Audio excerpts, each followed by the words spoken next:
मग म्हटले शास्त्रज्ञला असा शोध लावला पाहिजे की आता मनात आलं की काम झालं पाहिजे. म्हणजे वरती बघितलं ना फॅन चालू म्हटलं की चालू झालं पाहिजे, असं होईल का? त्याच्यासाठी सुद्धा शोध मोहीम सुरू आहे. म्हणजे जगभरातल्या श्रीमंत लोकांच्या यादीत एक नाव आहे एलॉन मस्क, त्याची न्यूरालिंक नावाची कंपनी, ती यावर काम करते की मेंदूत एखादी चिप अशी बसवता येईल का, किंवा डोळ्यात एखादी अशी चिप बसवता येईल का की मनात आलं की इथपर्यंत जग गेलं.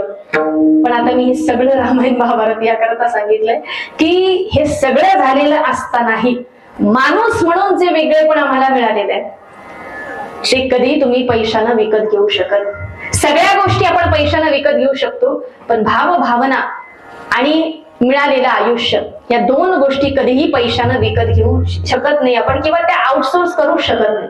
इंग्रजीमध्ये दोन शब्द, एक म्हणजे इमोशन्स आणि दुसरं म्हणजे एक्झरसाइज. इमोशन्स म्हणजे काय? माकडाचा मेंदू माणसाचा मेंदू 99% साम्य, 1% बदल काय तर तो माणूस म्हणून आम्हाला सिद्ध करतो. म्हणून सांगायचंय की इमोशन्स, भावभावना, दुःख असू द्या, आनंद असू द्या, सुख असू द्या, या सगळ्या भावना मनुष्याला लाभलेली देण आहे.